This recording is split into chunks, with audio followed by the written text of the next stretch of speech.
السلام علیکم ناظرین۔ تاریخ انسانیت میں کچھ دن ایسے ہوتے ہیں جو بظاہر خاموش نظر آتے ہیں، لیکن ان کی گونج صدیوں تک سنائی دیتی ہے۔ عید کی خوشیاں ابھی رخصت ہو رہی ہیں، لیکن کیا آپ جانتے ہیں کہ جنتری کے اوراق ہمیں 10 شوال کی ایک ایسی تاریخ پر لے جاتے ہیں جہاں سے ایک ایسا سفر تنہائی شروع ہوا جس کی منزل کا انتظار آج پوری کائنات کر رہی ہے۔ ناظرین، یہ وہ لمحہ تھا جب زمین اور آسمان کے درمیان رابطے کا آخری ظاہری دروازہ بھی بند ہو گیا۔ آج کی اس خصوصی دستاویزی ویڈیو میں ہم ان پوشیدہ پہلوؤں پر بات کریں گے جنہیں عام طور پر بیان نہیں کیا جاتا۔ غیبت صغریٰ کے وہ آخری لمحات کیا تھے؟ وہ کون سا خط تھا جس نے بغداد کی گلی کوچوں میں کوہرام مچا دیا؟ جڑے رہیے پاکیزہ راہیں کے ساتھ، کیونکہ آج کی یہ تحریر آپ کے ایمان کو ایک نئی جلا بخشے گی۔ ناظرین، غیبت کبریٰ کو سمجھنے کے لیے ہمیں پہلے غیبت صغریٰ کو دیکھنا ہوگا۔ سن 260 ہجری میں جب 11ویں امام حضرت امام حسن عسکری علیہ السلام کی شہادت ہوئی تو ظالم حکمران سمجھ بیٹھے کہ ہدایت کا چراغ گل ہو گیا، لیکن قدرت کا منصوبہ کچھ اور تھا۔ اگلے 69 سالوں تک امام وقت علیہ السلام پردے میں رہ کر بھی اپنے چاہنے والوں سے جڑے رہے۔ اس دور میں 4 عظیم المرتبت نائبین نے پل کا کردار ادا کیا۔ پہلے نائب جناب عثمان بن سعید، دوسرے جناب محمد بن عثمان، تیسرے جناب حسین بن روح نوبختی اور چوتھے جناب علی بن محمد سمر۔ یہ وہ خوش نصیب تھے جو امام سے براہ راست ملاقات کرتے اور لوگوں کے خطوط و مسائل امام تک پہنچاتے تھے۔ یہ دور دراصل ایک تربیت تھی تاکہ مومنین بن دیکھے امام کی اطاعت کرنا سیکھ جائیں۔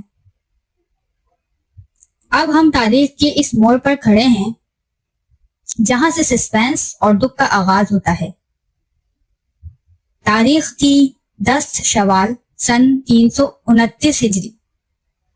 بغداد میں امام کے آخری نائب جناب علی بن محمد سمری بستر علالت پر تھے اور شیعان علی پریشان تھے کہ اب ہمارا رابطہ کیسے ہوگا۔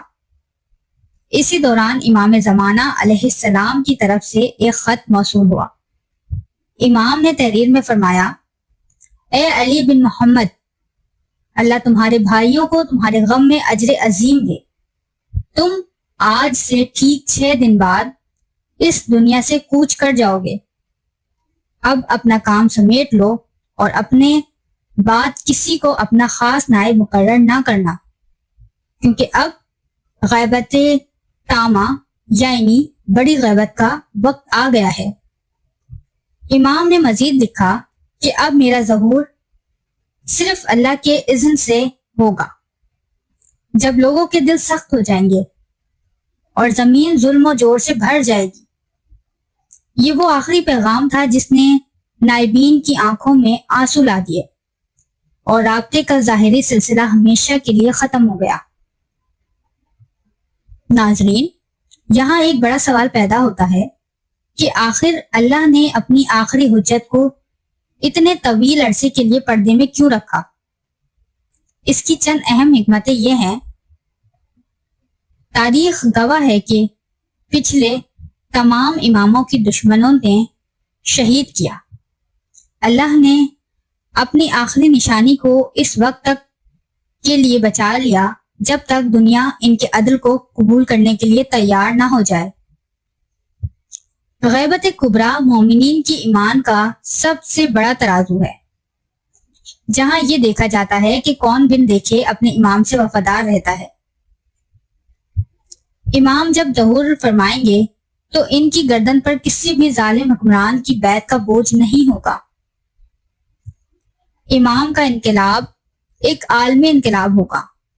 اس کے لیے 313 ایسے سپاہی درکار ہیں جو علم و تقوی اور وفاداری میں بے مثال ہوں۔ یہ دور انہی سپاہیوں کی تیاری کا دور ہے۔ ناظرین، اگر امام نظر نہیں آتے تو ہمیں فائدہ کیا ہے؟ رسول اللہ صلی اللہ علیہ وآلہ وسلم نے فرمایا تھا، میرا مہدی غیبت میں ایسے ہی فائدہ پہنچائے گا جیسے بادلوں کے پیچھے چھپا ہوا سورج دنیا کو روشنی دیتا ہے۔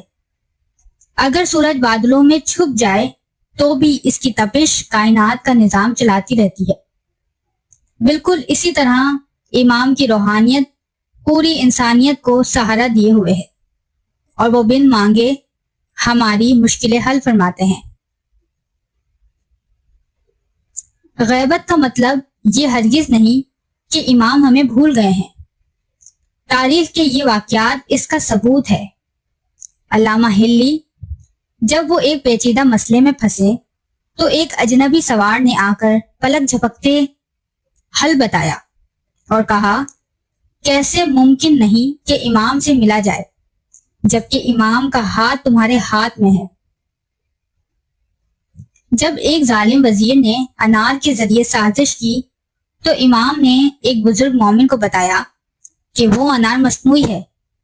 یوں پورے شہر کے مومنین کی جان بچ گئی۔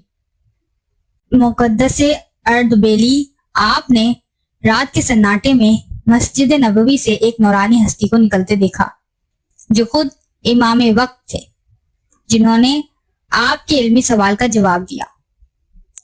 اسماعیل ہرگلی، جن کا لا علاج زخم امام کے صرف ایک بار ہاتھ پھیرنے سے ایسے بھر گیا جیسے وہاں کوئی تکلیف تھی ہی نہیں۔ ناظرین، امام جعفر صادق علیہ السلام نے فرمایا تھا کہ ظہور سے پہلے دنیا ظلم و جور سے بھر جائے گی۔ آج اپنے ارد گرد دیکھیے، کیا بے گناہوں کا خون نہیں بہہ رہا؟ کیا اخلاقیات ختم نہیں ہو رہے؟ یہ نشانیاں ہمیں الرٹ کر رہی ہیں، لیکن ہماری ذمہ داری صرف رونا نہیں بلکہ خود سازی اور امام کو پہچاننا ہے تاکہ ہم ان کے سپاہیوں میں شمار ہو سکیں۔ 10 شوال کا یہ دن ہمیں ایک عہد کی دعوت دیتا ہے۔ آئیے اپنے گریبان میں جھانکیں کہ کیا ہم اپنے عمل سے امام کے دل کو خوش کر رہے ہیں یا رنجیدہ۔ امام کی غیبت ہماری وجہ سے لمبی ہو رہی ہے۔ اے اللہ، ہمیں اپنے امام کے سچے سپاہیوں اور منتظرین میں شمار فرما۔ ہماری آنکھوں کو ان کی دیدار کی تابناکی عطا فرما۔ اللہم کل ولیک حجت ابن الحسن صلواتک علیہ وعلی باہی۔ ناظرین، اگر ویڈیو پسند آئی ہو تو اسے شیئر کریں اور کامنٹس میں یا مہدی علیہ السلام ضرور لکھیں۔ اللہ حافظ۔